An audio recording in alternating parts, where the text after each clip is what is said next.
যদিও আজকাল খুব সহজেই শেয়ার মার্কেটে ইনভেস্ট করা যায়, তারপরেও ইনভেস্টমেন্টের আগে আমাদের যে বিষয়গুলোকে মাথায় রেখে ইনভেস্ট করতে হবে সেই নিয়ে আজকের কথা বলা। আমাদেরকে অবশ্যই মাথায় রাখতে হবে যে একজন ইনভেস্টর ইনভেস্টমেন্টের পরে যাতে কোনোভাবে তার ইনভেস্টমেন্ট নিয়ে আফসোস না করে, তার জন্যই আমাদেরকে মাথায় রাখতে হবে লুক বিফোর ইউ লিভ। ভাবিয়া করিও কাজ, করিয়া ভাবিও না। আমরা জানি শেয়ার মার্কেট ঝুঁকিপূর্ণ, সো আমাদেরকে শেয়ার মার্কেটে ইনভেস্টমেন্টের আগে জেনে বুঝে তারপর বিনিয়োগে আসতে হবে। সর্বপ্রথমে যে জিনিসটা আমাদের করণীয় সেটা হচ্ছে একজন ইনভেস্টরের মাইন্ডসেট, ইনভেস্টরের অ্যাবিলিটি, তার প্রেফারেন্স সম্বন্ধে জেনে নেওয়া।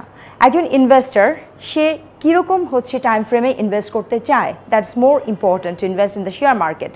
সে কি শর্ট টার্মে ট্রেড করতে যাচ্ছে না লং টার্মে একজন ইনভেস্টর হিসেবে ইনভেস্ট করতে যাচ্ছে, তার টাকাটা কতদিন পর্যন্ত সে মার্কেটে কন্টিনিউ করতে চাচ্ছেন।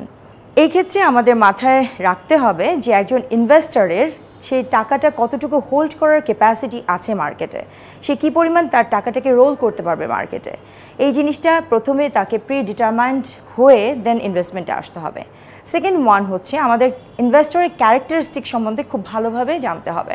একজন investor how is he, is a risk taker or risk averse, সেই বিষয়টা মাথায় রেখে তার পোর্টফোলিওকে অর্গানাইজ করতে হবে।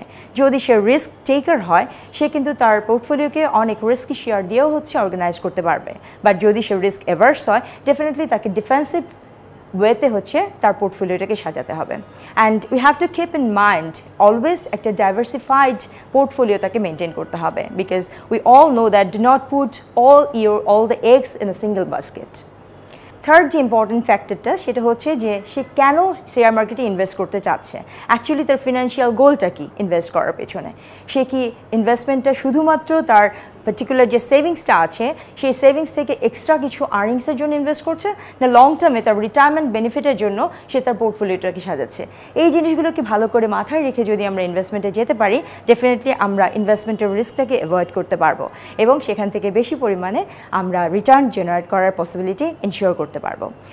আরও যে জিনিসগুলো মাথায় রাখতে হবে সেটা do not be instigated through others, and always you have to think a particular margin যেটুকুতে আপনি স্যাটিসফাইড হবেন। Do not be so greedy when you are investing in the share market, and do not think that an excessive return you want to generate from the share market.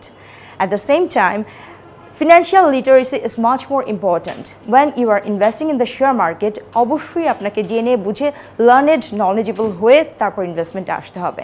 অন্য কারো কথায় গুজব বা rumour এ ধরনের কোনো কিছুতে কান দেওয়া যাবে না। শেয়ার মার্কেট ঝুঁকিপূর্ণ, আমরা আবারও বলছি শেয়ার মার্কেট ঝুঁকিপূর্ণ, বাট তারপরেও যদি আপনি জেনে বুঝে নলেজেবল হয়ে শেয়ার মার্কেটে ইনভেস্ট করতে পারেন, it can be a new horizon for your investment and to earn extra money from the market. Thank you.